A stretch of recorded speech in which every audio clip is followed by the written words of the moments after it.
സംസ്ഥാനത്ത് സ്വർണ്ണവിലയിൽ നിന്ന് നേരിയ ഇടിവുണ്ടായിട്ടുണ്ടെങ്കിലും ആശ്വാസത്തിന് വകയില്ലെന്നാണ് റിപ്പോർട്ടുകൾ സൂചിപ്പിക്കുന്നത്.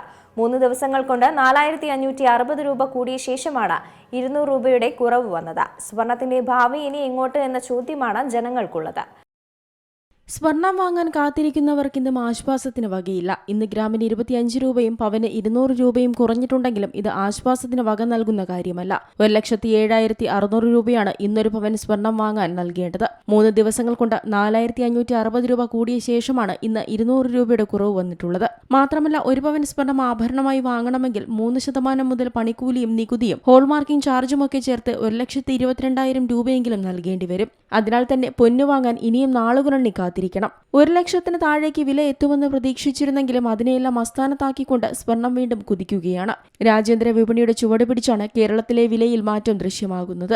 രാജ്യാന്തര വിപണിയിൽ സ്വർണം ഔൺസിന് $4,000 പിന്നിട്ടു. നിലവിൽ $4,170 വ്യാപാരം നടക്കുന്നത്. US പലിശ തീരുമാനത്തിൽ കാര്യമായ വർധനയുണ്ടാകില്ലെന്ന പ്രതീക്ഷയെ തുടർന്നാണ് കുറച്ചു ദിവസമായി രാജ്യാന്തര വിപണിയിൽ സ്വർണ്ണവില ഉയരുന്നത്. അതേസമയം സ്വർണത്തിന് പ്രതീക്ഷിച്ചതുപോലുള്ള ഡിമാൻഡ് നിലവിൽ ഇല്ലെന്നും നടപ്പു വർഷത്തിന്റെ 3ാം പാദത്തിൽ ഔൺസിന് $4,300 4ാം പാദത്തിൽ $4,500 വില എത്തുമെന്നാണ് നിഗമനങ്ങൾ. ഇക്കൊല്ലം അവസാനത്തോടെ വില $6,000 കടക്കുമെന്ന പ്രവചനങ്ങളുമുണ്ട്. എന്നാൽ അമേരിക്കൻ ഫെഡറൽ റിസർവ് പലിശ നിരക്ക് വർദ്ധിപ്പിക്കുമെന്ന ആശങ്ക ഇപ്പോഴും നിലനിൽക്കുന്നുണ്ടെന്ന വിലയിരുത്തലിലാണ് മാറ്റം. പലിശ കൂടുമ്പോൾ സ്വർണം പോലുള്ള നിക്ഷേപം ഉപേക്ഷിച്ച് കടപ്പത്രങ്ങളിൽ നിക്ഷേപിക്കുന്നത് പതിവാണ്. ഇത് സ്വർണത്തിന്റെ ഡിമാൻഡിനെയും ബാധിക്കും. അതേസമയം കേന്ദ്ര ബാങ്കുകളുടെ വാങ്ങലും ഡിമാൻഡും കൂടുന്നതോടെ 2027 തുടക്കത്തിൽ സ്വർണം പുതിയ ഉയരങ്ങൾ കീഴടക്കുമെന്നാണ് സാമ്പത്തിക വിദഗ്ധർ പറയുന്നത്. 2027 ആദ്യപാദത്തിൽ വില ഔൺസിന് $5,500 കടക്കുമെന്നും പ്രവചനങ്ങളുണ്ട്. അങ്ങനെയെങ്കിൽ സ്വർണ്ണവില വീണ്ടും ഉയരങ്ങൾ കീഴടക്കും.